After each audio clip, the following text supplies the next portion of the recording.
Uiteindelik Vrydag, nog 'n week is verby. Steek die vure aan en oor die hele kontry. Boeties sussie, almal saam, oupa en ouma ook. Los jou worries by die huis, want hierdie boere jol gaan kook. Ons gaan dans, dis lekker Vrydag gaan, waar die borstel vure brand, en die konsertina praat. Ons gaan dans, dis lekker Vrydag gaan, waar die kindertjies baljaar op hierdie boere jol vandaan.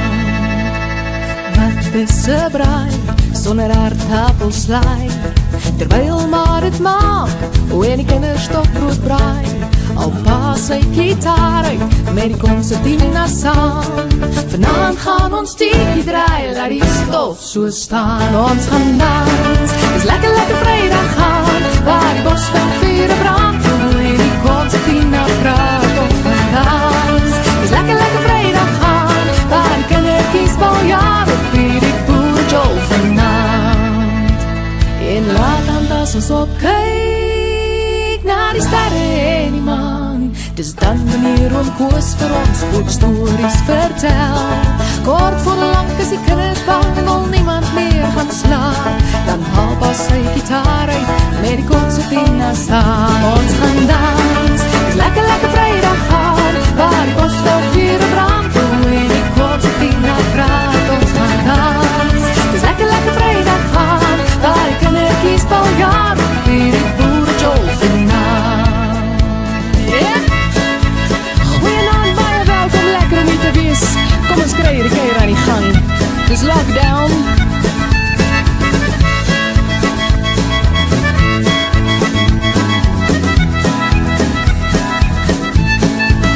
Ja, ons gaan dans, dis lekker Vrydag gaan, waar die bosveld vure brand, en die concertina praat. Ons gaan dans, dis lekker Vrydag gaan, waar die kindertjies baljaar op hierdie boerejol vanaand. Ons gaan dans, dis lekker Vrydag gaan, waar die kindertjies baljaar op hierdie boerejol vanaand. Waar die kindertjies baljaar op hierdie boerejol vanaand, en waar die bosveld vure brand, op hierdie boerejol vanaand.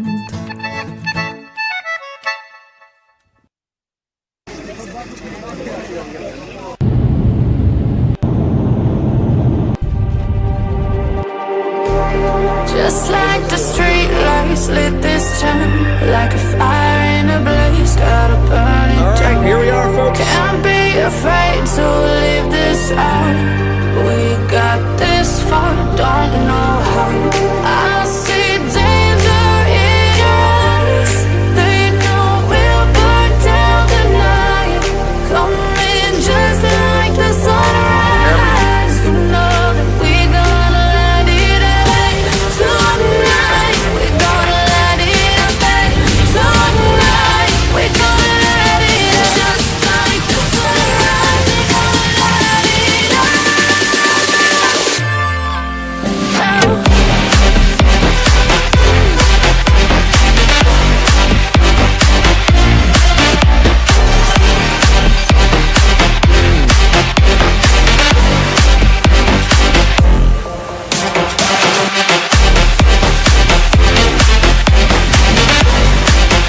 Welcome back once again. This is Chris Report, and he assured me that since I'm in town in Boulders,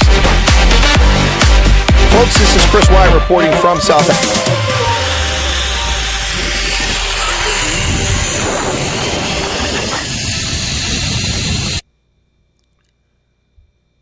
Friday, May 23rd. I'm a little ahead of myself there. May 3rd, 2024. That's what I wanted to say. Welcome back to the program, folks. Why does this shirt look crooked? You know, look, I got on crooked there.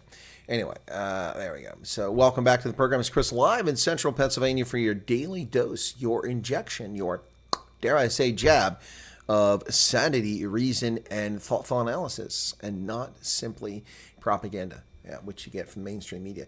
Welcome back. Let me say hello to everybody. It is a lecker Freitag. It's a lovely Friday.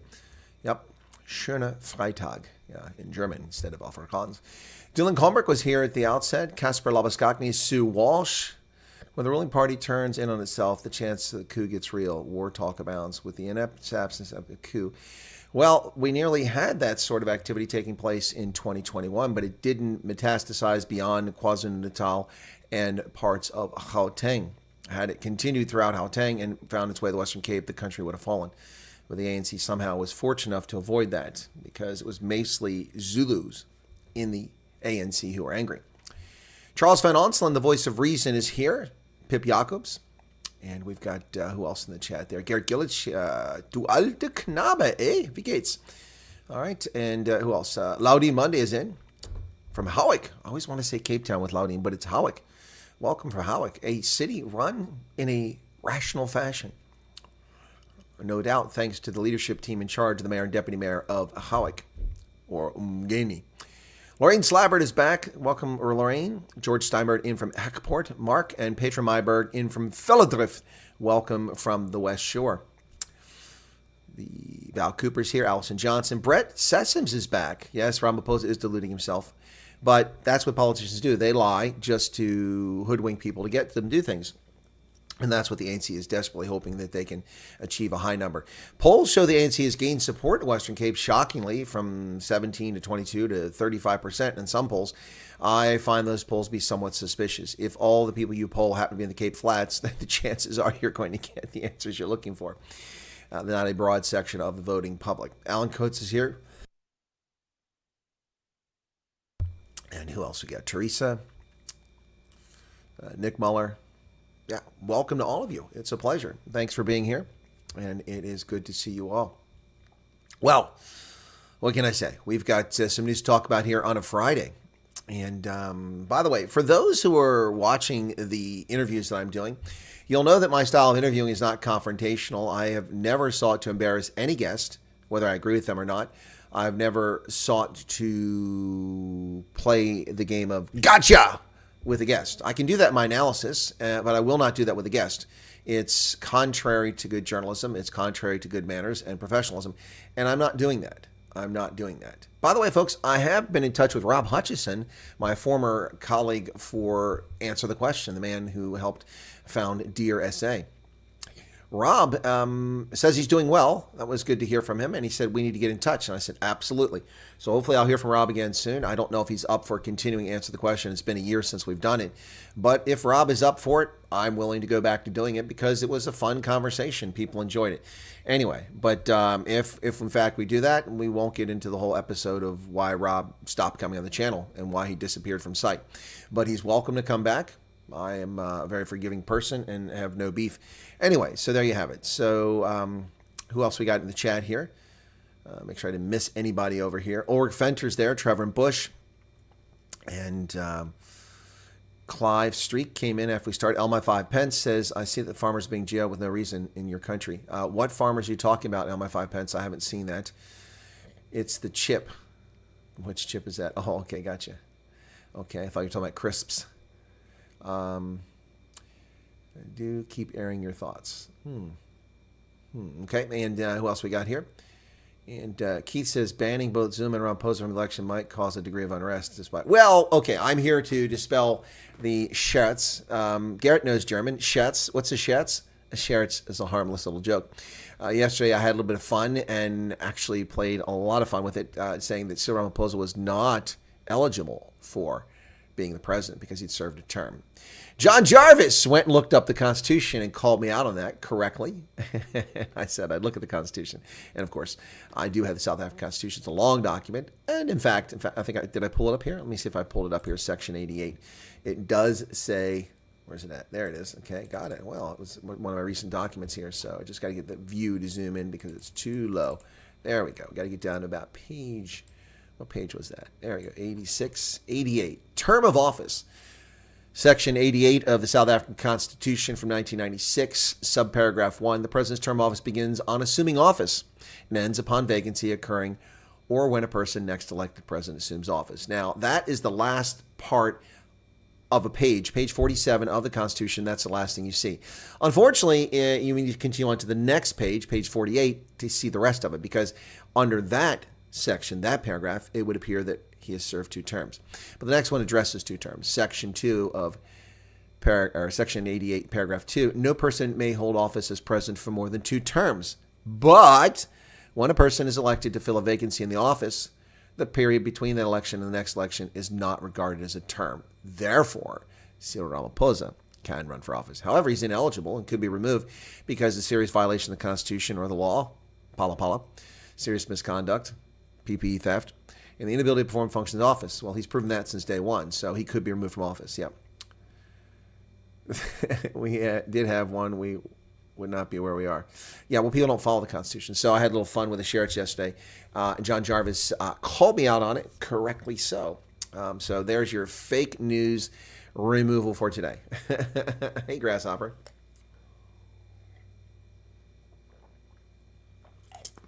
Charles says, my etiquette with guests is always commendable. Thank you for that, Charles. I'm not going to play got you. There's nothing served, no benefit that comes from that. If people don't like the questions being asked, they're welcome not to watch the program. It's as simple as that, folks. I don't have, bouncers rolling around neighborhoods knocking your doors to ensure you're watching my broadcast. If you don't like what you hear, then you should go somewhere else.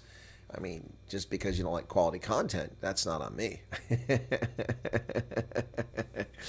Lorraine says we're open to correction all times. Well, look, I believe in the truth. I was having fun with it yesterday, but I got a little carried away. Got all serious, like, you can't serve. I'm the only person telling you this. Because I was the only person telling you this, because I was factually incorrect.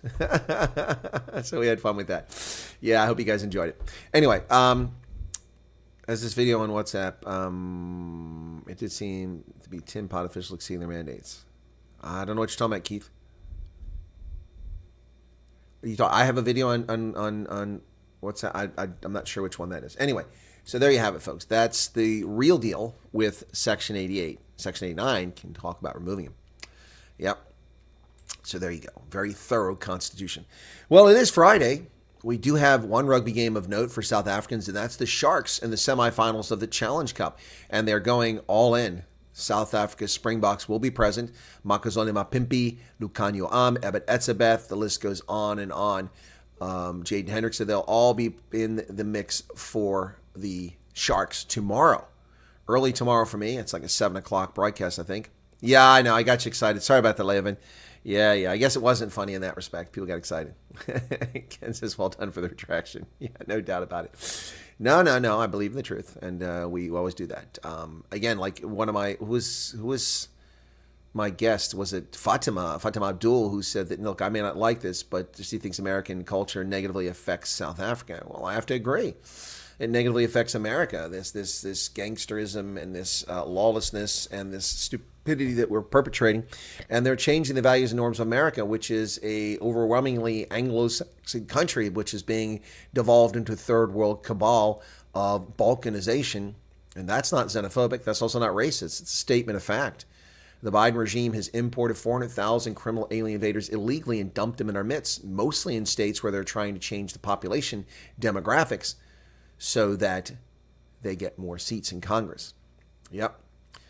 So always get to the truth. Yep, that's the main thing. Yep, Charles. Anyway, let's get on to the news and talk a little bit about that. 64, did we hit a peak here a few minutes ago? What happened? I think it's 67. It says we've dropped. What's that all about? Well, Cyril Ramaphosa says we are going to attain victory in the Western Cape. I think he's lost his iPad. Someone gave Cyril a Samsung Galaxy tablet instead of his iPad, because clearly Cyril Ramaphosa is confused about the words in front of him on the screen. Just like Barack Hussein Obama, without his teleprompter, he's lost. And I give you Barack Hussein Obama. These 56 United States. Really? 56 United States? That gaffe never played up, but good Lord forbid a conservative actually vomit on the Japanese prime minister, which he didn't do. He vomited after catching a gastrointestinal bug in Japan. But we played video of George Bush Sr. vomiting at a banquet over and over and over again. Joe Biden can't make it up a flight of stairs, but never makes the evening news. Yeah. Yep.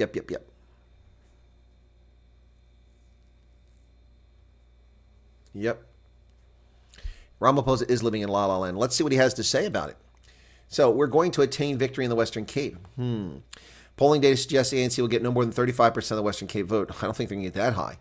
But the party's president is confident of victory. He said the DA always blew its own trumpet about good service delivery, but it was clear its support was waning. On Thursday, he was in Kayamande, an informal settlement outside the DA-run Stellenbosch, to campaign ahead of elections later this month. He was greeted by a large crowd as he traversed the dusty roads of the settlement. The ANC is going to win this election outright, and with a very clear and decisive majority, we are going to do well in our campaign in this province. The enthusiasm prevails among our people is at a very high level, and our people are energized. Well, I think it's disingenuous of Propaganda 24 to... Whoops. Oh, what happened there?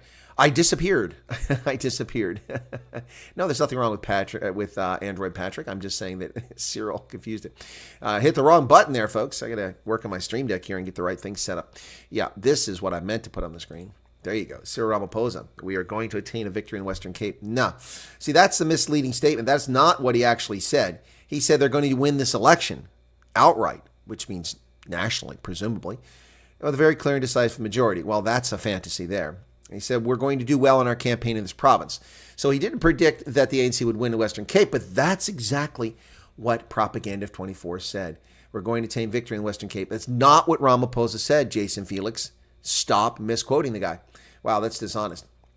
Well, the African National Congress is taking Jacob Zuma to the woodshed. Yeah, Jay-Z is going to the woodshed, folks. Yep, why? Because he's breaking party rules. He's shown disloyalty. This is a bit overdue, isn't it? Zuma faces several counts for violating the party's constitution. Former president and convicted felon Jacob Zuma is due to face the music for openly supporting and leading the MK party while still a member of a governing party. This comes after the ANC yesterday resolved to summon him to appear before its National Disciplinary Committee on May 7th. Zuma is said to be the first former party president to be subject to a national disciplinary hearing. Wow.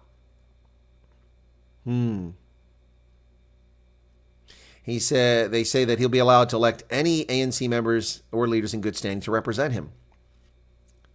He's charged with contravening the ANC constitution by announcing that he would campaign for the MK party while remaining an ANC member. Well, he said this months ago. Why is the ANC just now disciplining him? Yeah, interesting. South African state-owned enterprise, or parastatals, have been bleeding the country dry. Yeah. That's not a shocker, folks. Not a shocker at all. Not a shocker at all. To the tune of nearly $15 billion US. That's right. And getting virtually nothing in return. South African government has spent 282.5 billion rand on state-owned enterprises since 2019. And it's gotten 1 billion back in dividends. Ladies and gentlemen, this was revealed after Pravin Gordhan was asked by MP Farat Essak how much each of the 6 state-owned enterprises have received from the state, and in return paid out since May of 2019. Wow. If we take these figures as capital investments, not bailouts, of course the state claims that they're capital investments, they're actually subsidizing corrupt, inept enterprises that compete with the private sector and destroy jobs and equity. So if we take them as capital investments, not bailouts, as the minister claims they are, this means the government's return on equity over the past 5 years equates to 0.0003%. Tenths, hundreds, thousands, 3 10,000ths of 1%. Is that correct? That doesn't sound right. 3 10,000ths of 1% is the return on equity. Wow. That is epically poor. Wow. That's just crazy.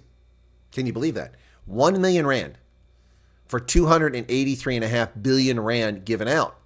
But these are capital investments in our economy, and we're growing the economy by controlling the economy with state-owned parastatals, where we place our incompetent, obese, inept, corrupt patronage hires on the boards of these organizations and as executives within them. Yes, but we are saving South African all the jobs because that's who we are. We do this for our people, our 50 million South Africans. Mr. Spokesman for the ANC. South Africa's population is 63 million. So what about the other 13 millions? Are you excluding Gullards and Indians and whites? You do know they're South Africans. 50 million, our 50 million. Wow. Talk about crazy. That is like incredible investment, folks. I'll tell you what. You think Bitcoin is hot? You think Pork bellies are hot. You think gold is a hot investment? Why don't you invest in a South African parastatal? There you go. There's a good return on your investment. Wow. 1 million rand for 282.5 billion rand. Oh my goodness. All right. It's time to get serious here. This is horrific. Now, this does happen in Chicago as well, but this is becoming all too common in South Africa. This is horrific. A family lost their 2 children who were playing in the front yard peacefully because gangsters had a shootout in the Cape Flats. Cape Town parents recall the horror of finding out their daughter and baby son were both killed in a crossfire. Loyola Guedisho, 8, and her 1-year-old brother, Kanide, were shot dead. I saw their tiny little bodies through a glass window at the mortuary, unable to go near them. My heart is broken, said a tearful Bomakazi Guadiso, whose 2 youngest children were caught in the crossfire of an apparent gang war in Guguletu on Monday. Loyola, 8, and her 1-year-old brother were playing outside their shack in the Lotus Park informal settlement when gunmen ran into the street firing a barrage of bullets. The gunmen had been chasing down their targets when the children who were playing in the narrow street were shot. Both children were hit in the face, stomach, neck, chest, and arms and were rushed to the day hospital in Guguletu. Their grieving parents, Bomakazi and Tembeko, who were at work at the time the children were killed, said the pain they were feeling was worse than a knife-piercing skin. When I got the call, I screamed. I couldn't believe what I was being told. I remember asking the neighbor to repeat what they were saying because I thought I'd heard wrong. When they said it again, my face went warm. My tears came. I just cannot believe my kids are gone just like that, said their mother, Bomakazi. Their father, Tembeko, said doctors said there was no way that the little children could have survived that. According to reports, the victims were playing outside when unknown men started shooting at each other. They were caught in the crossfire. This is sick. Absolutely sick. I'm so tired of stories like this. Yet more innocent children. We talked about a 3-year-old toddler dying in feces in a pit latrine in Eastern Cape yesterday. And today we're talking about the murder of 2 innocent children simply playing in the street. This is such a horrific situation. Where is the ANC now? Where's the DA for that matter now? Where is SAPS? Where is Ronnie Lamola and Bekitsile? Where are these clowns? Nowhere to be found. 2 innocent children murdered by gangsters. Gangsters that exist because the government of South Africa allows them to exist. Because they're an inept judicial system, the corrupt judicial system, their inefficient and inept police department. 2 more innocent South Africans whose names will only be remembered by their family and not by South Africa. South Africa, land where life is cheap. This is heartbreaking, folks. Absolutely heartbreaking. Who has such callous disregard for the lives of children that you run around in public and shoot at other people? I hope the community finds out who they are and law enforcement deals with them. Residents of eThekwini, also known as Durban, or affectionately known as Durban these days, will see a massive hike in their rates, slapped with double-digit increases for water and sanitation, neither of which they actually have. So that's ironic. eThekwini ratepayers who have had to endure water cuts, electricity outages, and not up-to-par service delivery have been slapped with above-average inflation and double-digit increases for services such as water, sanitation, and refuse removal. Already in the throes of a weakened economy and facing increasing pressure on the rising cost of food and fuel, now they have to pay even more.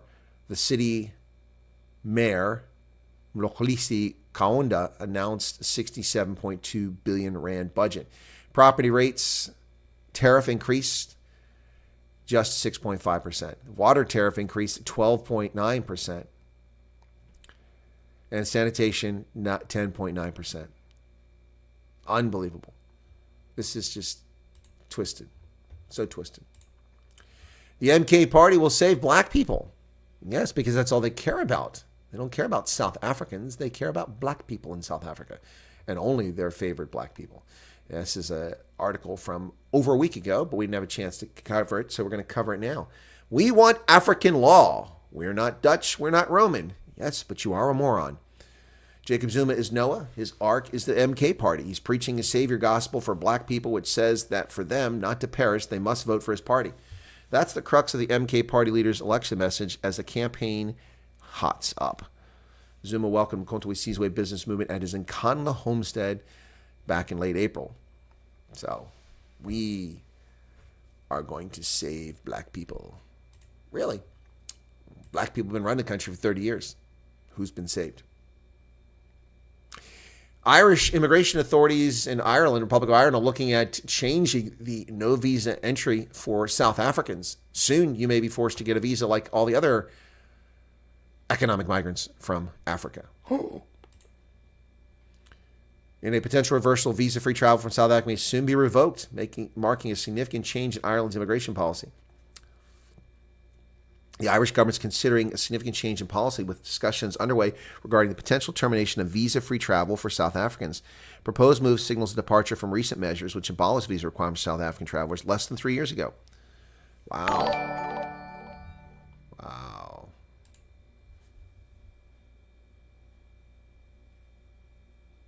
Gert Janssen van Rensburg, 34 months of membership. Thank you very much. Appreciate that. Well, yeah, is African law practiced at the end of a spear? Well, I don't know how to answer that question. Virtually no country in Africa has so-called African law. Traditional law has largely disappeared, although traditional rulers still exist and still has some authority in places like Botswana and Eswatini and South Africa. Not really in Eswatini, but yeah. New voters, that's the youth in South Africa, are not really familiar with what's going on, according to their own admission. New voters uninterested in and don't know much about South African politics, according to a survey. Almost a third of new voters in the upcoming election are not interested in politics, and half of them admit they know very little about South African politics. Upon registering the final voters' roll in March, the IEC announced 27 million voters are registered. 1.2 million new registrations were recorded. Those aged 18 to 39 represented 42% of the overall voters' roll. Wow, that's significant. But a lot of them admit they don't even know what's going on in the country. Are you interested in South African politics? Not very, says 23%. Not at all, says 9%. That's 32%. One-third say they're not even interested. And do you know much about the political situation of South Africa? 45% say they know very little. 5% say they know nothing. So 50% of young voters know nothing about South African politics, yet they get the right to vote. Scary stuff right there, folks. Hawks have made an arrest in the brutal slaying of a SAPS officer. The murder of Durban cop Yarius Govenda was killed on the N2 highway. Police have made a breakthrough on the murder of Durban cop Constable Yarius Joshua Govender, who was shot and killed on the N2 near Scottburg back in August of last year. The Independent Online reported the 23-year-old policeman and his girlfriend, who was also a police officer, had been traveling to Durban in separate cars when his girlfriend's tire burst. They stopped to change the tire and were approached by two gun-toting robbers who demanded cell phones and valuables, and they shot him. This week, the Director for Priority Crimes, known as the Hawks, confirmed that Mfansini Nombika, 30, and Victor Masaleku, 40, have been arrested and charged with Govender's murder, and I hope they rot in prison. Barbarically behaving. Well, the future of a Griquas player is seriously in doubt. An up-and-coming young South African rugby player whom we've watched on this program, or on Rugby Ascendant, finds himself in serious legal jeopardy after a bizarre incident in Uitenhage in the Eastern Cape. The Griquas rugby star's career is in jeopardy as he faces attempted murder charge. The dreams of rugby star Kudzwai Dube may be shattered following his intoxicated appearance in court. He plays for the Griquas, but was arrested earlier in the week for attempted murder. Wow. Merely 3 years after he captained the Blue Bulls under-21 team and joined the Griquas, launching his career as one of the country's most promising rugby players, everything Kudzwai Dube has built may soon be falling apart. He appeared in the Kariga Magistrates Court in Uitenhage on Thursday on a charge of attempted murder. And he appeared to be intoxicated and could barely walk at the time. The 24-year-old was arrested on Monday following an alleged drunken rampage at First Stop Liquors in Uitenhage, which led to a man being stabbed several times with a broken bottle, allegedly by the barbarically behaving Dube. He allegedly also vandalized the store by smashing glass bottles on the floor, grabbed items from adjacent Spaza shop without paying, and threatened to shoot the owner. Dube, who was allegedly naked at some stage when he was arrested, when he resisted arrest, also faces charge of malicious damage to property, resisting arrest, and public indecency. The victim, Karel Bredenham, said he was lucky to be alive, and it was only through the grace of God that he could tell his story. He was stabbed 6 times on the right side of his abdomen and once on the left. Lucky for me, the wounds weren't very deep, but it's extremely painful, and I still need medical attention. I was assaulted unnecessarily, and I could have died. I'm not going to just let this go. Good for you, Karel. Dubé, who has since been suspended indefinitely from all team activities by the Griquas, made his appearance on Thursday. But he made his way up the stairs. The courtroom burst out laughing. When he made his way to the top of the stairs, it became apparent that they were amused because the rugby prop was draped in old, dirty, purple blanket and struggled to stay upright or even walk. He was barefoot and wore a bright yellow T-shirt underneath the blanket, but the lower part of his body was seemingly naked. After he slowly climbed the stairs one by one in a sideways position and panted heavily along the way, he slumped in the dock and hung over the front railing next to the microphone, unable to keep his head up. Wow. These people are persistent calling me this thing. Yeah. He didn't say a word and only looked once at his mother and another family member in the public gallery. That's just crazy. Wow, we've seen him play. Kudzwai Dubé. Well, the Sharks are ready for their appointment tomorrow in the Challenge Cup semifinals. They will play Claremont at Twickenham. 1:30 South Africa time. I'll be covering that live on Rugby Ascendant. Out of the running for anything in the United Rugby Championship, this is their one chance at redemption and a chance to get back into Champions Cup should they win the trophy. The inclusion of Eben Etzebeth, Oxenche, Bongi Amenami, Vincent Koch, plus Lucanio Am and Makazole Mapimpi has Shark fans hoping for the best. The informed Sia Masuku at fly half. This game is a big one for us, and everyone is hyped and excited to be playing in a semi against a quality side like Claremont. Yep. The other Challenge Cup, we'll see Gloucester hosting Benetton. So the Sharks will have Afie Fase, Werner Koch, Lucanio Am, Ethan Hooker, Makazole Mapimpi, Sia Masuku, Grant Williams, Pepsi Buthelezi, Vincent Chichuku, James Fenter, Emil van Heerden, Eben Etzebeth, Vincent Koch, Bongi Amenabi, and Oxenche. Off the bench, Fez Mbata, Ntukum Chuno, Hanro Jacobs, Gebrand Grobler, Jean-Ray Labaskakne, Cameron Wright, Botte Chamberlain, and Francois Fenter. And the Sharks are looking to make waves tomorrow. Good luck to the Sharks. Ich drücke die Daumen. All right. Well, snubbed for a chance to play for the Springboks, Haichive Diamani is moving to France, according to Planet Rugby. He will leave the Stormers. Stormers star back rower Haichive Diamani will reportedly leave South Africa at the end of the season to join a French top 14 club. He's been a standout for the Stormers since he left he left the Lions in 2021. Yep. Despite his fine form, he's been overlooked by the Springboks coaching staff and has yet to be involved in any training camps. But now, after the snub, he is considering his options and looks to have caught the attention of top 14 giants Racing 92, which is where Sia Khaleesi plays. Ruben van Heerden has signed a contract with the Stormers, locking in another player. He's committed to his long-term future to the Stormers. The former Bulls and Sharks enforcer says it's an easy decision to stay in the Cape. Other players who signed recent deals include Dan Duplessis, Sasha Feinberg Ngumzulu, J.D. Schickerling, and Stephen Kitsoff, who returns to the Mother City after a venture in Ulster. Turning our attention to neighboring Namibia, folks, the Port of Antwerp plans to build themselves a hydrogen processing plant in Namibia. Port of Antwerp Bruges plans to develop a €250 million or $267 million hydrogen and ammonia storage and export facility at the Namibian port of Walvisvee with the African nation's state logistics firm. The facility, which Chief Executive Officer Jacques van der Meijen said may receive European Union funding, is part of Namibia's plan to develop a green hydrogen industry to harness its abundant solar and wind energy, produce what's being touted as a carbon-friendly fuel of the future, specifically hydrogen and its byproduct of ammonia. Russian troops began entering the Niamey military side of the airfield right next to American troops. Russian troops enter base housing U.S. military in Niger. Russian military personnel have entered an airbase in Niger that is hosting U.S. troops, according to a senior U.S. defense official. The military officers ruling the West African nation told U.S. to withdraw its 1,000 troops. A senior U.S. defense official speaking on a condition of anonymity said Russian forces were not mingling with U.S. troops but were using a separate hangar at Airbase 101, which is next to the Diori Hamani International Airport in Niamey. Ladies and gentlemen, Airbase 101 only has 2 hangars. So they're only a couple meters apart. So the Russians are intermixing and intermingling with the American troops.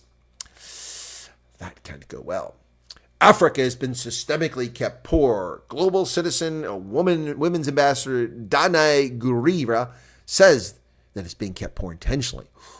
Let's read this story. Africa's stunted development is a product of self-sabotage and lingering colonialism, says Danae Gurira, tells the Global Citizen Summit in New York, peddling her racism. Africa is ridiculously wealthy, but is systemically destabilized to keep it poor, says Danae Gurira, a Global Citizen and UN Women Goodwill Ambassador. There are many things at play, it's often been said, including many more blatantly recently, the reliance in the Western world on Africa's raw materials, so there's a specific balance going on between how the so-called first world works with the third world. Yeah, well, you sell your minerals to people on the open market, and we buy them. If you don't like that, then don't sell your minerals. Pretty simple. Africa's poor. Well, where are your apps? Where is your internet? Where are your technological advances? Where are your medical advances? Are they all in the hands of your traditional healers? This is another race hustling idiot blaming other people for failures of Africa.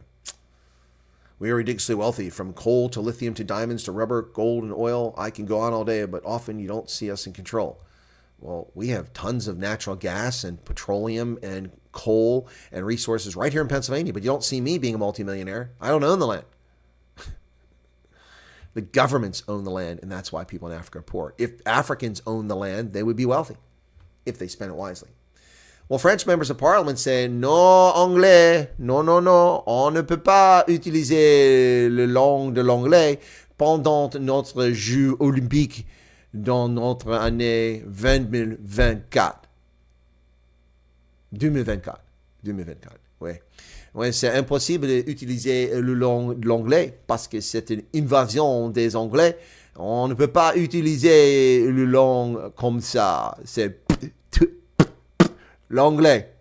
C'est pas pour les Français. Non. Ah, incroyable. On ne peut pas utiliser cette langue. C'est vraiment... c'est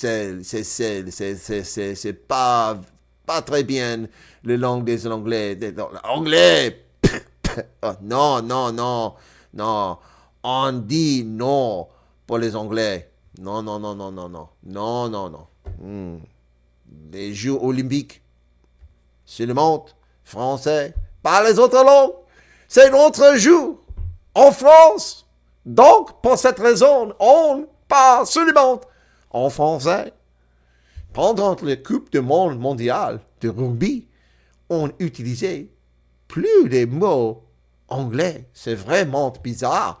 En France, c'est incroyable. On ne peut pas croire. Non. Donc, cette année, pendant notre jeu olympique, pas de l'anglais. I spit in your general direction. French members of parliament have encouraged the organizers of the Paris Olympics not to speak English. Yeah, not to speak French. Yeah. Having long battled the creeping use of English in advertising, music, and film, French members of parliament have declared a new struggle, keeping their home Olympics free from Anglicisms. You have to feel for the French.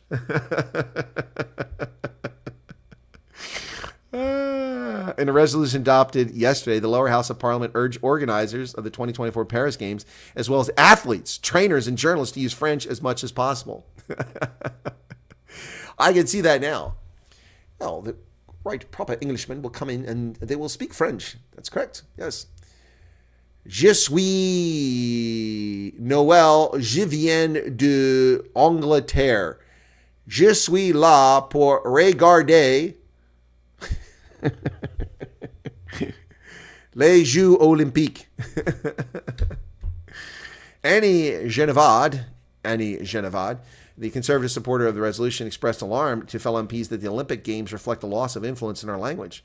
She recalled the much criticized slogan for the Paris original bid, which was called Made for Sharing in English. That was stupid. As well as the government-backed campaigns to promote it, saying choose France or Made in France. Even the French rugby team had Rugby World Cup inscribed on their jerseys during the competition last year instead of La Coupe du Monde de Rugby. Yep, that's correct. French language is under assault. The Académie Française is upset. French lawmakers passed landmark legislation 30 years ago to protect French. The 1994 Tout Bon law made the language mandatory for advertising, product labeling, and public announcements. It also stipulated that radio stations had to play a minimum of 40% of French language songs. And that's when people stopped listening to French radio stations. Oh, my goodness. Oh, my goodness. Well, Ukrainians have the right to use the weapons provided to them by the failed Conservative Party of the United Kingdom in Russia, stepping up the pressure. Francois Macron also stands firm on sending French troops to Ukraine. Wow. Weapons supplied by Britain to Ukraine can be used to strike inside Russia, said former Prime Minister David Cameron and current Foreign Secretary. £3 billion a year pounds he's promising as long as it's necessary to help Kyiv. Wow. It's the UK's biggest spending pledge since Russia's full-scale invasion in 2022. Wow. Cameron also said that Ukraine has the right to strike inside Russia because Russia is striking inside Ukraine. Emmanuel Macron said the question of sending Western troops to Ukraine would legitimately arise if Russia broke through Ukrainian front lines and Kiev made such a request. So the only reason we don't have NATO troops in Ukraine fighting a war between a corrupt, thieving government and oppressive regime in Kiev and the same thing in Moscow, the only reason we don't have NATO troops, Americans and Danes and Germans and French dying there is because Russia hasn't broken through the lines and Kiev hasn't asked for it. So when the Russians do break Ukrainians, which they will eventually, probably, and Kiev asks for help, we are obliged to send troops to die there, to escalate this into a regional conflict, not a binational conflict. Wow. Emmanuel Macron must be gone. Futsek, another clown. Rishi Sunak, Emmanuel Macron, Olaf Scholz, Jens Stoltenberg, Joe Biden, all criminals. They must be gone. Well, the UK will see the Conservative Party gone. Oh my goodness, as the day is progressing, more results are coming from the local councillor elections. The Conservatives are getting destroyed. This isn't a loss. This is an obliteration. This is unbelievable. I cannot believe this. After such a great victory just a few years ago in which they eliminated Jeremy Corbyn, that useless communist dirtbag. Look at this. UK's Labour claim big early win over Prime Minister Sunak's Conservatives. Britain's opposition Labour Party won parliamentary seat in Northern England and control of several councils, inflicting heavy losses on the governing Conservatives to pile more pressure on Rishi Sunak.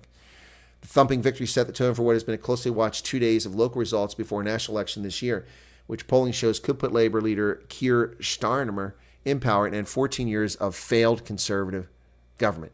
Now, ladies and gentlemen, I'm a Conservative, but the Conservative Tory party that has ruled the United Kingdom for the past 14 years is a corrupt cabal of incompetent twits. This allowed the United Kingdom to be overrun by millions of criminal alien invaders, giving them handouts, housing, money at the expense of UK citizens. Whoops, something went wrong there. There we go. This is getting worse and worse and worse, folks. When I first looked at this, the Conservatives had lost 116 seats, then 137. Now, with almost 80% of the councils having been declared, the Conservatives have lost 239 council seats. This is a live election update from The Guardian. Look at this. Labour have held on to Wakefield. Labour have held on to Trafford. Wow. Labour have held on to Leeds, and the Liberal Democrats have held St. Albans. But the Conservatives have lost 239 council seats. Labour has gained 160. The Liberal Democrats have gained 34. Wow. And the Conservatives have lost control of 6 councils. Labour has gained 7. My goodness. This is a bloodletting. This is an absolute bloodletting in the UK. Wow. 239 seats. My goodness. That's incredible. That is incredible. 6 lost, 5 held on to. Labor lost 2, but gained 9, so they're up 7. Wow. This is shocking. This is unbelievable. That's a lot of counselors that will not be sitting in government. Well, the Ukrainian army, according to a video posted on social media, is burning Donald Trump in effigy. I don't know the veracity of this video, but this is just stupid. A video purported to be Ukrainian soldiers burning Donald Trump in effigy is causing quite a stir. In the clip, 3 soldiers they're supposedly soldiers, are seen standing with a cardboard Donald Trump look like as they deliver a message directly to the former president, essentially threatening Trump's life for opposing the war with Russia. We addressed Donald Trump because of you, bastard, President Zelensky couldn't get any weapons. Okay, well, first off, let's be very clear to the morons that made this video. Now, that's a lie. Donald Trump gave Ukraine weapons. It was Barack Hussein Obama who didn't give Ukraine weapons. Donald Trump allowed javelins to be sent to Ukraine. Lots of javelins were sent to Ukraine during Donald Trump's presidency, not during Barack Hussein Obama's presidency, and no additional weapons beyond what Trump was already sending were sent to Ukraine until Joe Biden's popularity hit 37% in December of 2021. And then suddenly the spigot opened up. Yeah, so yeah, these idiots, whoever they are, need to shut their mouths. Nobody wants to hear their garbage. Well, Rishi Sunak celebrates the Tees Valley victory. Small consolation. Labour took over York and North Yorkshire. Wow. So he congratulates Tees Valley Mayor Ben Houchen on his re-election.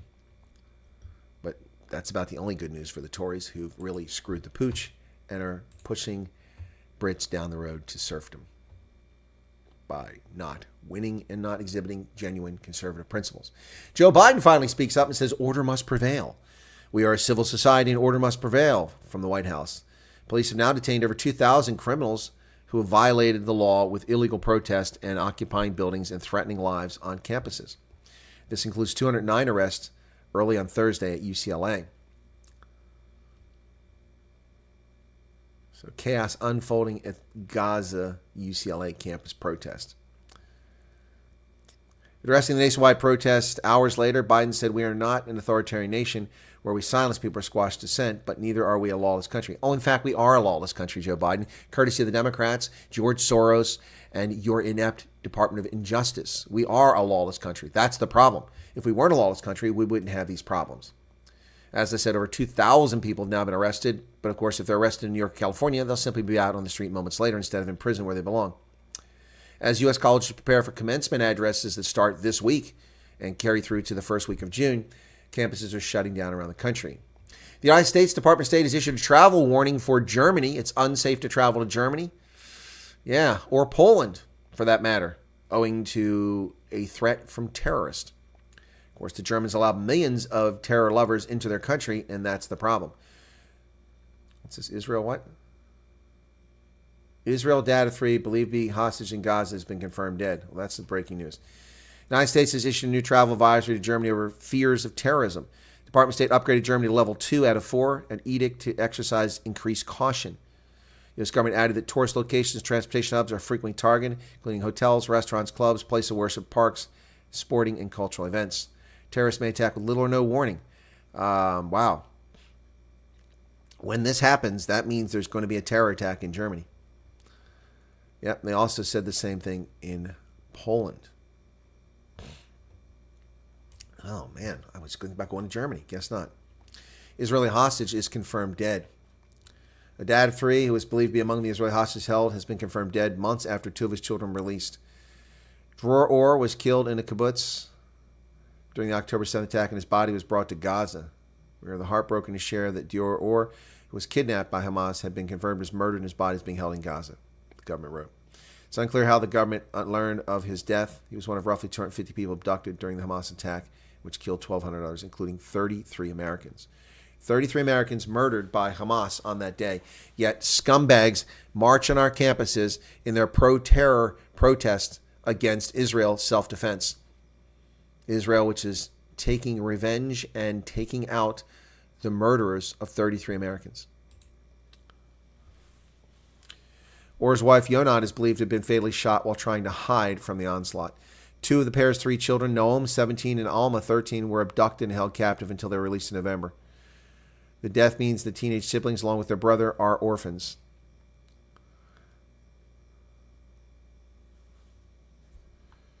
So sad. There's Noam. And there's Alma.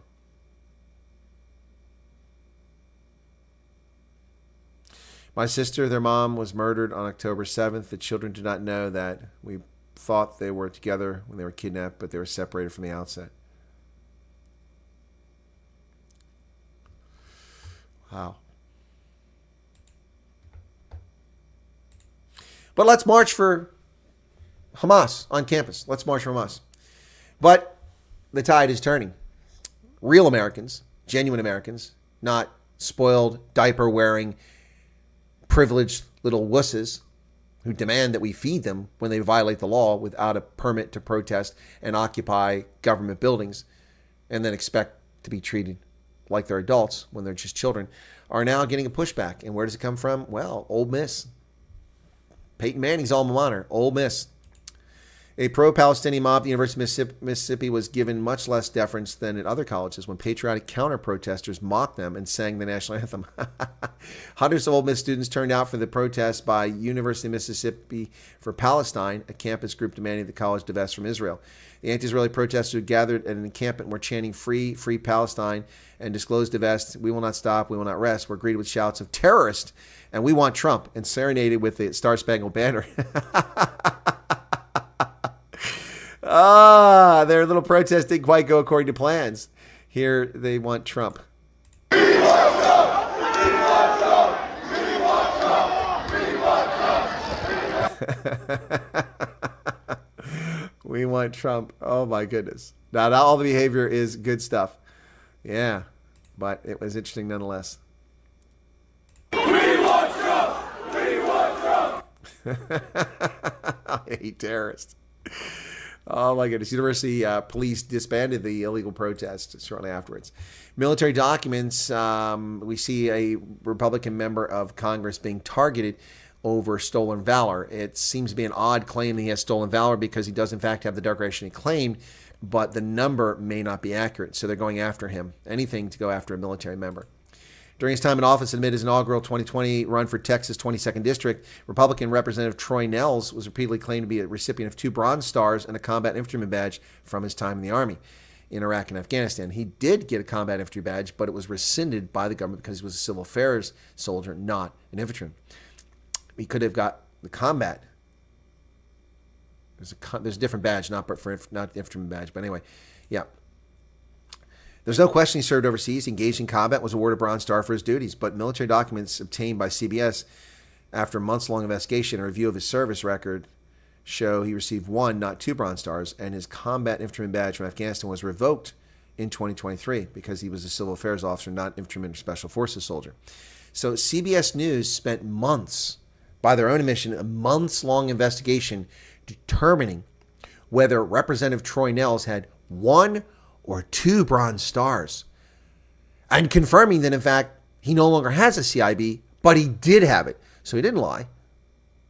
So why months-long investigation into a representative unless you're a political hack, CBS News? Why isn't CBS News investigating the gold bullion and gold bars received from Egyptian government by Bob Menendez in New Jersey, right across the river from where CBS is located in Manhattan? Why aren't they investigating that? Why isn't CBS News investigating Hunter Biden's laptop, or Joe Biden and Burisma and the Chinese, or Joe Biden importing 400,000 criminal aliens into America? Where's the months-long investigation on those genuine national security and national issues? Instead, they're focused on going after stolen valor.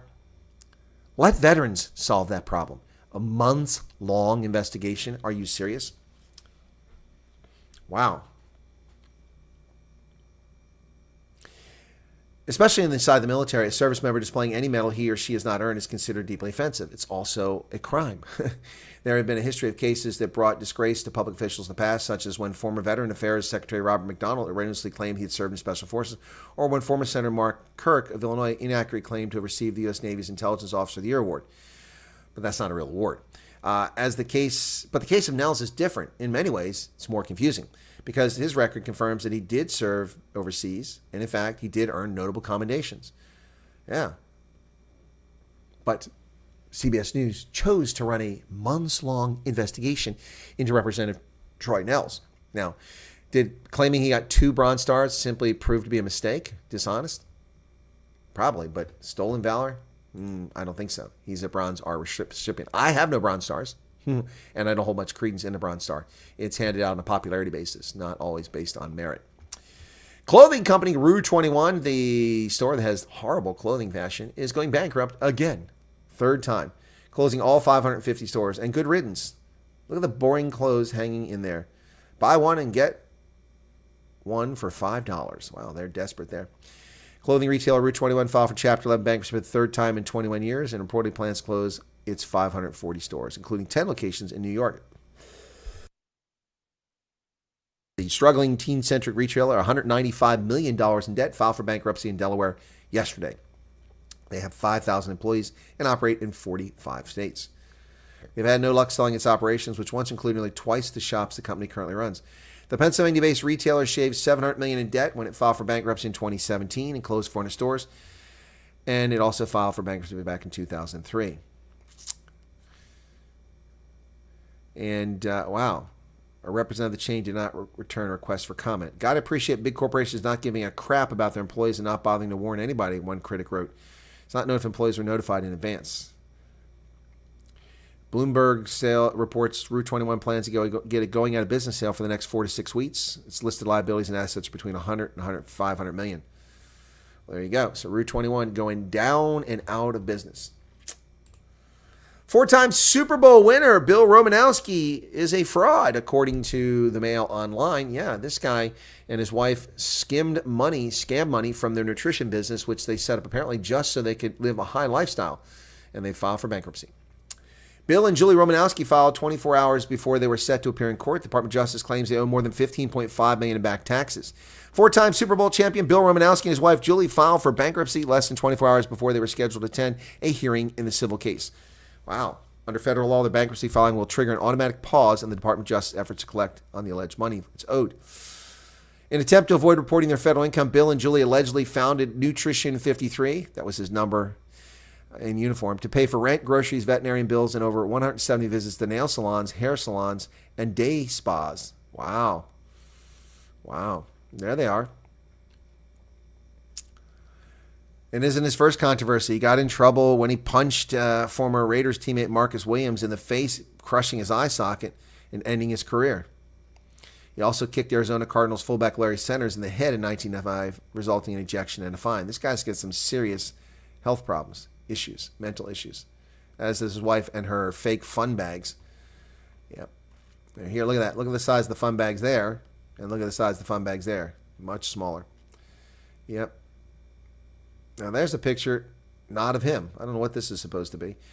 Yep. 2 years later, he spat in the face of 49ers receiver J.J. Stokes and broke Panthers quarterback Kerry Collins' jaw in a helmet-to-helmet hit in a preseason game. After he retired, he admitted to using steroids and human growth hormone in the later years of his career. Well, Bill Romanowski and his wife owe the IRS $15.5 million. Well, a group has been paying for Governor Josh Shapiro's appearances at sporting events. This is corrupt beyond belief. A group that doesn't disclose its donors paid $12,000 for Shapiro to attend a mix of PA sporting events. This is what happens. These politicians get themselves in place. Yes, a nonprofit that does not publicly disclose its donors paid more than $12,000 last year for Governor Josh Shapiro to attend sporting events. The secrecy leaves taxpayers in the dark about who underwrites the outings and what interest they may have in state government policy. Shapiro reported receiving $12,194.62 from Team PA for transportation, lodging, or hospitality on his newly filed statement of financial interest. The Harrisburg-based nonprofit bills itself as a public-private partnership to bolster Pennsylvania's economic development. Its investors include a cross-section of the state's top business industries. On the form, Shapiro did not describe what Team PA paid for. Interesting. But in an email, Shapiro spokesman Manuel Bonder said that they paid for him to attend 6 sporting events, the 2023 Super Bowl in Arizona, and games played by the Harrisburg Senators, Penn State's football team, Philadelphia Phillies, and the Philadelphia Union. Why does the governor of Pennsylvania get to have dark, dirty money pay for him to attend sporting events? He has a salary. Why doesn't he pay for the sporting events out of his own pocket?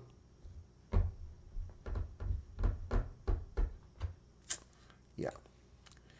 Well, folks, you be the judge. Now, I just showed you a video about white criminals, Bill Romanowski and his wife, alleged criminals. But this story in the Daily Mail doesn't mention the ethnicity of the people who beat up a 70-year-old restaurant owner. Yeah, in Texas. The moment the Dine and Dash customers attack a 70-year-old restaurateur after refusing to pay for food because they didn't like it and smashing plates on the floor. The 70-year-old Texas restaurateur was left battered after a group of customers attacked him and ran away without paying their food bill. Sergio Alberto Vasquez, Hispanic, owner of Chico's Mexican restaurant bar in Austin, was called by his staff on April 28th after 3 people, believed to be 2 men and 1 woman, were causing problems at the eatery. He quickly arrived at the restaurant, confronted the group about their behavior, and asked what had happened. The distressed owner later said that the trio complained that they didn't like the food and they weren't going to pay for it. To maintain the peace, Sergio said, "No problem," but they need to leave. But before ultimately leaving, video footage shows the trio smashing plates on the floor. Sergio told KVUA in Spanish, "I wanted to make sure they left so they didn't cause any more damage in the restaurant. At the same time, I took out my phone so I could take photos of the license plates, and when one of the guys saw me going to take a photo, he got out of the car and started hitting me." The elderly man claims that his phone was thrown away and he was being punched by a group outside until other customers saw the attack and ran to his aid. And here is Sergio. There he is. Here are the customers who attacked him right there. He's standing with his back to us, and look who they are. That's the restaurant. That's the menu. This is the police getting information about the investigation. Let's go up and watch the video and see who the people are who do this.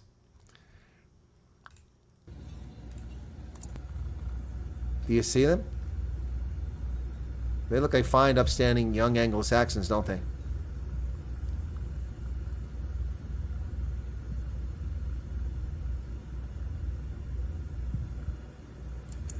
Fine, upstanding Anglo-Saxons. Yeah. Media doesn't bother to mention their ethnicity. Death in Paradise. Speaking of ethnicity, Death in Paradise, the show premised on the concept of an English, although they changed that once with an Irishman, which kind of confused people, but an English policeman going to the Caribbean on an island colonized by the French and the English, which has an Anglo-French history, and therefore people who are on the show speak French, a small percentage, and those also speak English. And the island was predominantly occupied by black Caribbeans, Afro-Caribbeans, and a white population, which is small but not insignificant. The show is premised on that, an Englishman going to this island and interacting in the culture. Now, they're replacing the current actor, Ralph Little, who's quit, with a new actor. Lots of speculation about Rupert Grint and many other actors. Well, it's been announced, and they're trying to pull the wool over our eyes. A former EastEnders star who played a murderer in a previous episode of Death in Paradise will now be presented to us as a cop on Death in Paradise. Of course, those who are paying attention and are devoted fans of Death in Paradise will know that Ralph Little also played not a murderer, but a former actor on the program years ago, and then he came back as the inspector. Death in Paradise fans have been left feeling confused after Don Gillet was cast to play the show's new detective. He had already served in a different role. He first appeared in the show in 2015 when Chris Marshall was detective playing a murderer who killed the owner of a rum distillery during a seance. The former EastEnders star, 57, is now set to replace Ralph Little and put his detective hat on a feature-length Christmas special later this year. However, fans were left baffled by the decision to cast him in another role, leading ex-former Twitter to share their confusion. One user mused, "Aha, was in Series 4, Episode 1, got rid of 2 people. I think avid fans wouldn't notice. Welcome anyway. You're going to be brilliant," says the poster. Well, perhaps he will be brilliant, but the whole premise of an Englishman confused and lost in the Caribbean is out the window. Now we have a black man who's not English, who's going to be there. So he's a UK, he's a Brit, so maybe we have to change the premise to a Brit confused. I guess, I don't know if Arlen, the former Irish actor, was supposed to have been from Northern Ireland. That was never clear. It would make sense. So I guess a Brit confused in Death in Paradise. So Now, if people don't watch the show, watch for this to be deemed racist because people won't take to being a black actor. Just like the Doctor Who. The black actor who's gay, who's playing, is he gay, right? Who's playing, I don't know, I don't watch Doctor Who anymore. The stories are so outlandish. Immediately attacked people for not watching his show because he was black and gay, right? Yeah, no, it's just boring. Too many doctors, too many changes. Too many changes. Go back to David Tennant. Anyway, so we'll see what happens to Death in Paradise, one of my favorite shows. But yep, he did play a murderer on the show. I remember that years ago when Chris Marshall was on the show. Anyway, there you have it. All right. So let me see what's going on in the chat over here, folks. That's the news for today. What have I missed over here in the chat? Stephen Kitzel's father was at school with me in Menlo Park, says Chris. Didn't know that. Okay. Hydrogen, big new tech for engines. Suzuki built a motorcycle with a hydrogen engine. Okay. Africa is poor because an elite class in every country. Easy to blame others. Exactly, Charles. That's 100% correct. The bones saved me. What bones? Spoiler alert. These elite classes in each African country are not white. That's correct. Grasshopper says, we have no idea what Petra is saying. Ooh, that wasn't nice. And Matthew seems to think that I'm a 90-year-old Frenchman. Africa is poor because leaders of every African country steal and loot. Yep. In the UK, after all the Romans did for us, we sank to 1,000 years the pre-Roman level of development. Yeah, you're right, Keith. The French then had to go civilizing us. A few hundred years later, we started an empire. Petra says, Netso. If anyone wants to know where the UK is now, watch the opening ceremony of the last Commonwealth Games. Yeah, it's sad. I saw it. So like the Welsh, they make up silly words for modern English words. Ooh, yeah. Says the Welshman. Okay, well, Atlas Aircraft, okay. Western troops, not French now. Yes, notice that, Fleshin? He did say French troops before. Now he says Western troops. Yep, NATO troops. Yep. It is true, however, that Britain stole a lot from around the world. Little of our dictionary of 500,000 words. Well, yeah. Well, no, but we didn't steal. No. You know, incorporating words from another language is not theft. That's a compliment. That's not theft. No. Incorporating words like safari in English or color from French are not stealing. Taking an obelisk from Egypt, taking it to London, to the British Museum, taking the Rosetta Stone from Egypt and putting it in the British Museum, that's theft. Yeah, that's stealing. Unless you bought it. Not saying the Ukraine video is fake, but when all the fighters look around and sound the same, it's a lot easier to fake videos. Yeah, White Rain, I'm with you 100%. F. Joe Biden. Battle fatigue. Do you believe the Brit election were fair? Listen, Mike. People are angry at the conservatives. Hendo's a conservative. I'm a conservative. We've been calling out and exposing the conservatives for years. Theresa May. Ugh. Cameron. Ugh. Rishi Sunak. Ugh. It's just one. Boris Yeltsin, I started to say. Boris Johnson. Ugh. No. Horrible leadership in the Conservative Party has led the UK down a path of stagnation. Absolute stagnation. And they cannot blame COVID because they've been in power for 14 years. Takes them back to around 2010. Yep. Okay. Battle fatigue. Okay. MK vets fought no war. They sat in camp and attacked their own. Correct, Jan Fion. We need to call commando. Mark Myberg. Matt, I see the Israelis are apparently intimidating the families of hostages. I haven't heard about that. Not on their anti-constitutional team.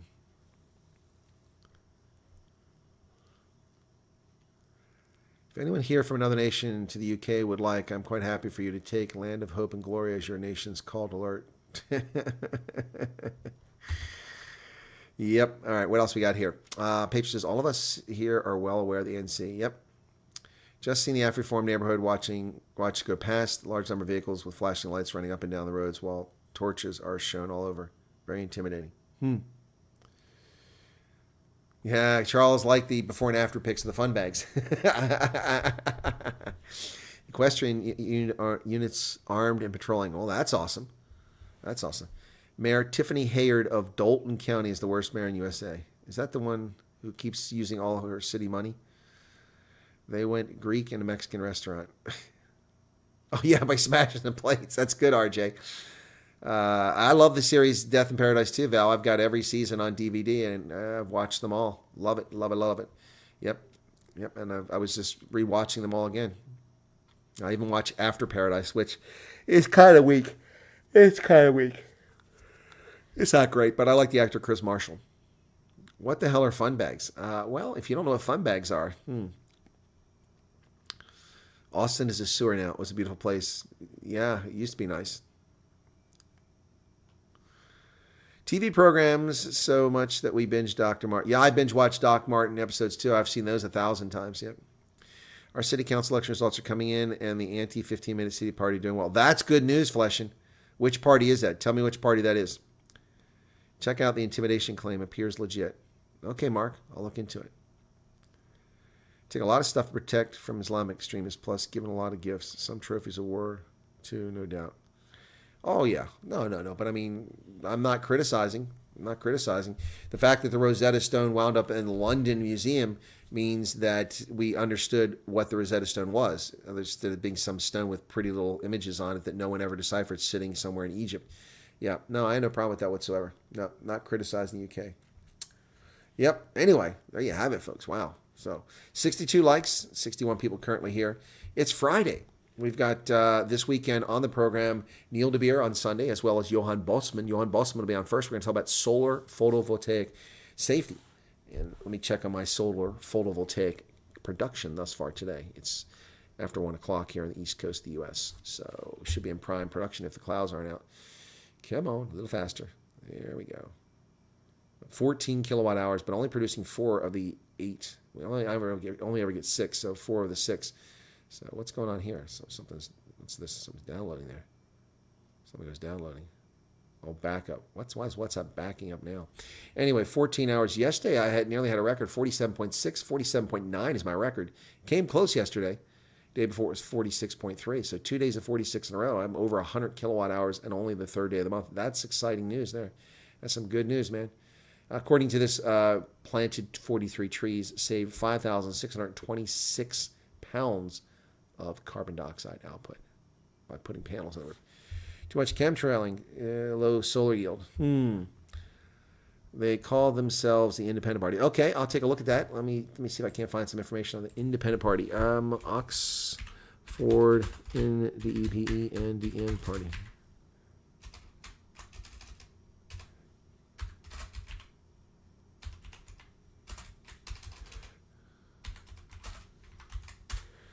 Okay, Independent Oxford Alliance. Okay. All right, let's see what that is. The Independent Oxford Alliance, a local party with a big difference, was formed by people wanting to bring common sense back in local politics, return to effective democracy where all people have voice and their voices heard. Yeah. We are formally a political party. We operate as an alliance of independents. We don't have a party whip. Councilors and think for themselves. Upholding democracy, improving quality of life, care and well-being, how we're funded, where we operate. Meet the team. Chaka Artwell, Halima Banaras, Ben Christopher. Oh, there are white people a part of this. Judith Harley, David Hedwood, Sal Nakvi, Sanda Ramacharan, John Skinner, Susan D'Souza, Anna Stars, and Ian Yeatman. Let's see how they did. All right, Oxford City Council results. There's nothing here. Oh, here we go. So in Carfax and Jericho, they don't have a candidate. In Churchill, they don't have a candidate. In Cowley, they won. Ian Yeatman was elected in Cowley with 842 votes. Mark Hull from Labor came in second with 614. So they got one elected. Looks like the only place they contested was Cowley. No. They also, in Donington, got 400 votes, came in third there with a lot of the candidates. And Headington, nothing. So nothing. In Hensley Park, they came in second, but Labor won there 900 to 391 votes. Big difference there. So they've got one elected so far. All right. And in Littlemore, they won there. They beat Labor again, 814. So they've got two people elected. Well done. All right. And in Lehigh Valley, they got another official elected. It's Judith Harley, 654 votes, beating Inka Oshodi, 593. That's 3 or 4 now. Wow. Well done. They are doing well. They just missed out in Northfield Brook. In Northfield Brook, Susanna D'Souza got 385 and was beaten by Simon Otino with 392. Wow. 7 votes. There were 1, 2, 3, 4 other candidates who had those votes. Wow. 7 votes. Almost got one there. In, what else they got here? In Quarry and Ringsinghurst, they came in third, but they got 512 votes. That was impressive. And that's the only places where, is there any more? Looking. Nope, that's it. So what's that? Four candidates that got, that's well done. They are doing well. Yeah, you're right. That's pretty impressive. Yeah, no, I figured out how it was, Flushing. Well, it's the Independent Oxford Alliance. If it's the Independent Alliance Party, I think you made me Independent Oxford Alliance. That might be part of the problem why they didn't win all these. I'm in Cali and it's normally Labor solid. Well, not anymore, Flushing. Not anymore. Cali has gone to the Independent Oxford Alliance. Ian Yeatman is now the counselor there. Where you go, Flushing? Wow. And he won significantly. I mean, 842 to 614. Here, let me put this on the screen. So we'll take a look at that. So we're doing these UK local elections here now. Look at this. Okay, here we go. Cowley. I'm going to make it big enough so you guys can see it on the screen. There we go. Right. Let me bring it up right here. All right, there you go. So there's Cowley. And you can see the top vote getter was Ian Yeatman from the Independent Oxford Alliance, 842 and elected. The next vote getter was Labor, Mark Hull with 614, so lost by 228 votes. And then Scott Urban from Liberal Democrats came in third with 484. Wow, very impressive. Very impressive. So Labor is done as far as your counselor, Fleschen, and you sound excited. That's pretty cool. So it wasn't just the conservatives that were doing bad in this election, but good to these guys. Wow, that's pretty cool. Anyway, what else we got there?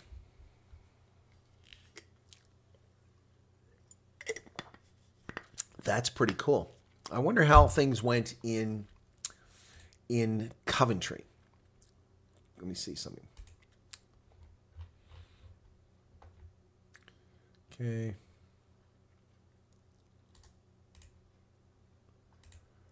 Let's see. Well, it's Oxford Council. That isn't going to help me. I got to do this here. So I need to go to put down Coventry.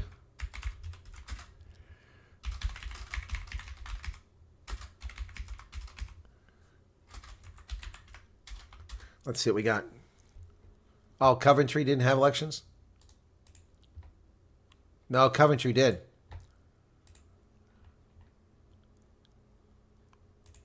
Let's see what they've got to say. They don't really. Okay, here we go. All right, so here you go. Coventry. So Coventry did have elections, Fleschen. Yep. Coventry, Labor as a whole, they gained 3 seats. Conservatives lost 3 seats. The Greens stayed steady at 2, and 1 seat remained vacant. How does a seat remain vacant? That's weird. So, and here you go. Here's an example. This is a close race here. Wow. In Bayblake, B. Christopher for Labor won 1,612 to 1,528, less than 100 votes. Wow. Amanda Peel, Niall Webb, Tony Middleton, a lot of candidates there. Binley, Coventry Citizens Party nearly took this one. Wow. These are close results, folks. In Chelsmore, Barbara Katrina Mosterman beat Randrir Kauk Altuk, so the Conservative won, but not by a lot. These are very close results. So Coventry. So here you can see Labor gain, Labor hold, Conservative hold, Labor hold, Labor hold, Labor hold, Labor hold. Yep. Conservative hold, Conservative hold. Yep. So wow, 3 seats gained by Labor there. Most important one is London. Well, let's take a look at that. Google. Let's see if the names in London. That ought to be a kaleidoscope and cornucopia of the world instead of English. London local elections results 2024. Okay.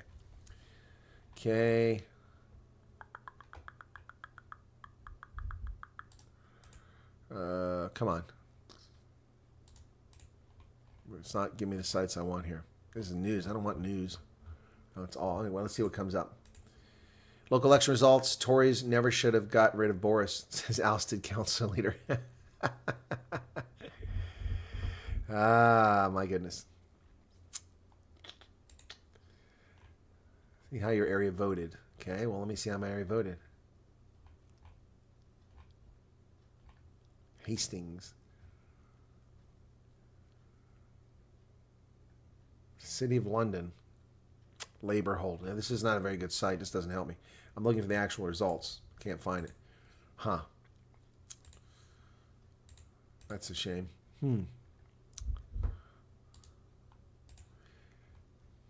What else? Let me try to find some more sites that might have it. Oh, maps and charts. That's what I want. There we go. Sky News. Sky News. 3/4 of council results in. What do the results tell us? Now it's over 80%. So Labor gained from Conservatives in 9 of 10 wards so far. Wow. Okay, come on. Huh. Wow. Conservatives have lost more seats than they held, than they have. Wow. This is United Kingdom Green Phantom. That's correct. Yep. 2 million votes counted. Labor got 35% of the votes. Conservatives had 26. They lost 19% of the vote. 45 down to 26. My goodness. But other parties gained 12%. That's where the big gain has been. Yep. Wow. That's crazy. Labor's 32 seats short of majority in Parliament. You need 326 for majority. Labor has 294. Conservatives have 242. Wow. It's if they had elections based on that. So, my goodness. Conservative Party screwing the pooch royally here. Can't find London. Anyway, that's not important. We got it covered. Boring people with this stuff now. Local council elections in the UK. He got in on the anti-road measures. Well, good for him. Good for him. I'd like to interview him. That'd be cool. Let me see if I can't find him. Yeah, let me do that. Cowley. Let me find those guys. Ian. Come on, I found it down here. Ian, where's he at? I found him there before. Ian Yeatman, there we go.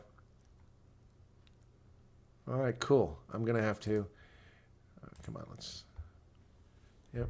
He's been an Oxford resident his entire life. He grew up in Littlemore. It's also where he's decided to start his own family. Okay. Strong believer in key values of fairness, honesty, integrity. Yeah, there you go. Wow. So I'll try to see if I can't get Ian Yeatman to come on here. Yeah. Khan needs to go from London, that's for sure. Yeah, let's see if I can't get Ian Yeatman on here. Wow. Congratulations to him and his victory. I will say this, though. Let me go back and look at that. Ian Yeatman. And to be fair, my voter base is much larger, but I did get more votes than Ian Yeatman. He got 842. I got over 900 votes. So I got more votes, but I had a much bigger pool to pick from. So he did better than I did, but he won, but he had 842 votes. He got elected. Wow, that's pretty cool. That's local politics right there, folks. That's local politics. Yeah, Oxford's such a pain to drive to. Such a pain. Yep, such a pain, and I can attest to that recently too. Anyway, so there we have it. All right, folks, we're going to wrap it up here. Thanks. Tomorrow morning and tomorrow afternoon for South Africans, I'll be covering the Sharks game against Clermont. at Twickenham. So looking forward to that. Wonder how big the crowd will be. Hopefully it'll be decent. And you're welcome to tune in for Rugby Ascended. Don't forget, Sunday we've got Johan Bosman on here to talk about solar photovoltaic safety. After that, we've got Neil De Beer. And then on Monday, we have referendum party candidate Donald Brown from World Watch News. And then we've also got Athol Trollope if things go well. Tuesday, we've got Notu and from Action SA, and it goes on and on. So there you go.